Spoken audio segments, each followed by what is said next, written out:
इस भाग को शुरुआत करने से पहले मैं कुछ स्टेटमेंट्स मोहन भागवत की और आरएसएस की पाश्चजन्य की स्टेटमेंट्स आपको बताना चाहता हूं। मोहन भागवत एक कार्यक्रम में कह रहे थे कि डॉक्टर बाबा साहब अंबेडकर और आरएसएस के संस्थापक के बी हेगड़ेवार, केशव बलिराम हेगड़ेवार, ये शरीर से अलग अलग थे लेकिन आत्मा एक ही था। पाश्चजन्य की मैगजीन कहती है कि बाबा साहब अंबेडकर आरएसएस के कैंप में आकर बैठा करते थे और आरएसएस का गुणगान गाते थे। तो चलिए आज आरएसएस के बारे में जानते हैं। आरएसएस के बारे में जानना है तो आपको पहले कांग्रेस के बारे में जानना होगा। कांग्रेस की स्थापना हुई 1884 में। कांग्रेस की स्थापना की चैटर्जी, बैनर्जी, मुखर्जी, एनी बेसेंट, तिलक, आगरकर, सावरकर, इन सभी ब्राह्मणों ने मिलकर और एक अंग्रेज ने मिलकर इस कांग्रेस की स्थापना की।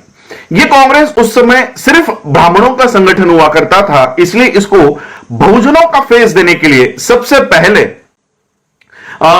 पहले ज्योतिराव फुले इनको अप्रोच किया गया, इनके पास जाया गया और उनको विनती की गई कि आप हमारे इस कांग्रेस में आइए। ज्योतिराव फुले इन्होंने कहा कि आपका ये जो पक्ष है, आपका ये जो संगठन है, ये ब्राह्मणों का संगठन है और मैं इसमें नहीं आऊंगा।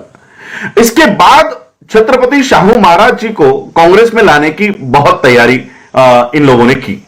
कांग्रेस के लोग छत्रपति शाहू महाराज जी को जाकर मिले। शाहू महाराज ने तो ये स्टेटमेंट दे दिया कि ये कैसी कांग्रेस है, ये कोई कांग्रेस नहीं है, ये तो ब्राह्मणों का दल है, मैं इसमें नहीं आऊंगा। तो यहां से ये जो संगठन था कांग्रेस का, ये सिर्फ ब्राह्मणों के हाथों में था। बाबा साहब अंबेडकर जी का राजनीतिक, सामाजिक, शैक्षणिक पटल पर, प्लेटफॉर्म पर उदय हो गया और बाबा साहब ने, जैसे मैंने कल के एपिसोड में कहा कि बाबा साहब अंबेडकर जी की वजह से भारत के सभी लोगों को वोट देने का अधिकार प्राप्त हो गया।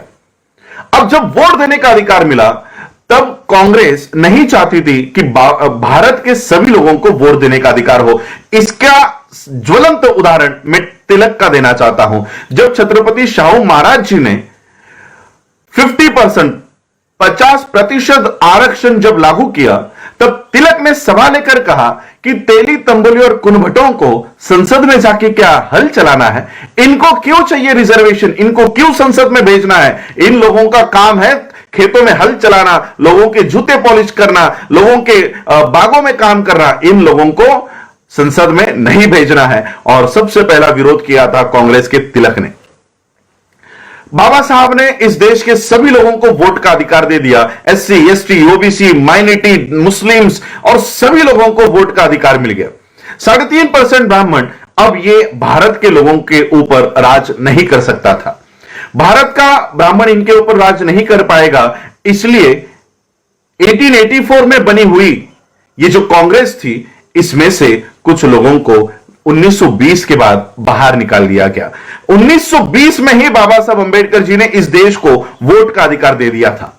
1919-1920 में वोट का अधिकार मिल गया और 1920 के ही बाद कांग्रेस में से कुछ लोगों को बाहर निकाल दिया गया और 1923 में यही लोग बाहर आ गए और इन्होंने आरएसएस से पहले एक जनसंघ बनाया और उसी का नाम आगे चलकर आरएसएस हो गया। हिंदू महासभा और आरएसएस, ये सभी विचारधारा के लोग एक हो गए और इन्होंने इस देश में हिंदुत्व की लहर, हिंदुत्व को बढ़ावा इन्होंने शुरू कर दिया।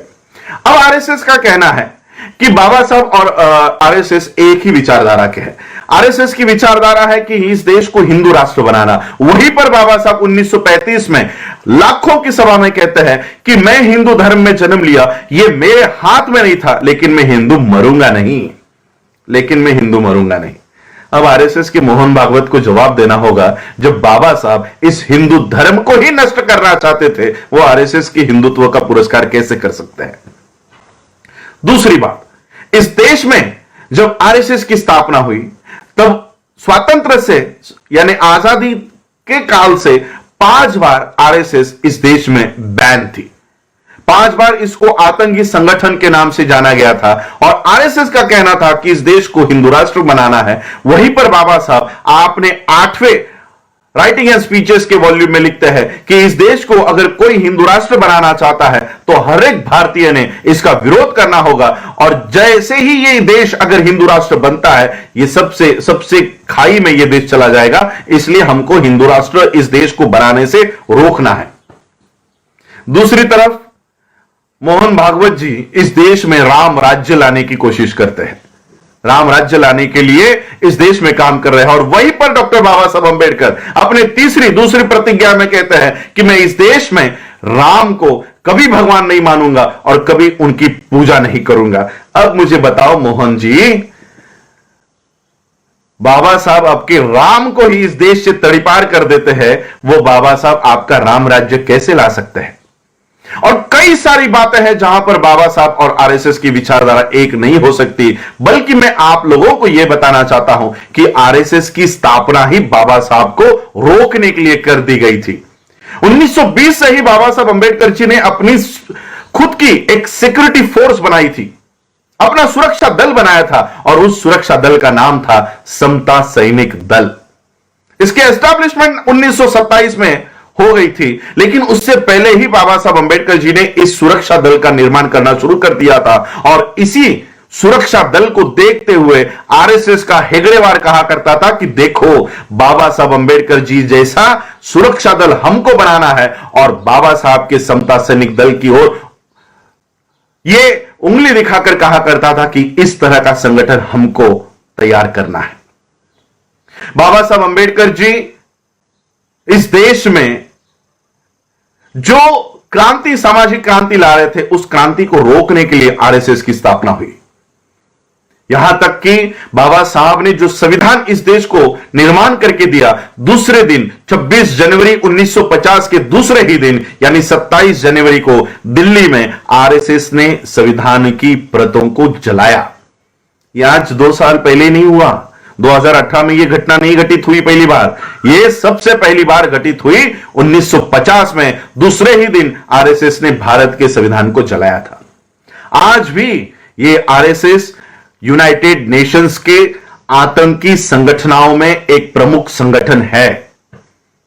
इसलिए मैं आप लोगों को कहना चाहूंगा, यह जो मीडिया इनका काम कर रहा है, बाबा साहब को आरएसएस के प्रो दिखाने का, आरएसएस के विचारधारा का दिखाने का काम करे, आज ही क्यों कर रहे हैं? मैं आपको इसकी वजह बताना चाहूंगा। इसकी वजह है इस देश का मुस्लिम। इस देश के मुस्लिमों के लिए आरएसएस काम कर रही है कि बाबा साहब को हिंदुत्व का एक मसीहा बताया जाए। जब इस देश में सीए, एनआरसी, एनपीआर लागू करने की कोशिश की जा रही थी, तब इस देश का मुस्लिम रास्तों के ऊपर उतरा, हाथ में अपने धार्मिक झंडा, फ्लैग्स को लेकर, झंडे को लेकर नहीं, तो इस देश के ध्वज को, राष्ट्रीय ध्वज को लेकर वो रास्तों के ऊपर उतरा, और हाथ में डॉक्टर बाबा साहब अंबेडकर जी की तस्वीर थी। जैसे ही ये तस्वीर हो सारे मीडिया के ऊपर, सारे पेपर्स के ऊपर गई, इस देश में आरएसएस को जलन होने लग गई कि जो मुस्लिम, ये मुस्लिम आज बाबा साहब के विचारों को फॉलो करने लग गया है, बाबा साहब के फोटो को लेकर चलने लग गया है, और उस दिन से आरएसएस ये कोशिश में लगी है कि मुसलमानों के हाथों से बाबा साहब अंबेडकर जी को हटाया जाए, छीन लिया जाए। दूसरे ही दिन सीए, एनआरसी के इस आंदोलन को जब चलाया जा रहा था, दूसरे ही दिन हिंदुस्तान टाइम में नंद कुमार नाम का आरएसएस का एजेंट को हिंदी में क्या कहते हैं आप लोग डिक्शनरी में ट्रांसलेशन में देख लो, यही नंद कुमार ये कह रहा था कि ये मुसलमान तो बाबा साहब की फोटो यूं ही लेकर घूम रहा है। दरअसल सीए का समर्थन तो बाबा साहब ही कर रहे थे, बाबा साहब के ही विचारों पे हम लोगों ने सीए लागू किया है। तो मैं आपको यह भी बता देता हूं, क्या सीएए सही में बाबा साहब अंबेडकर जी के विचार की कोई कानून है?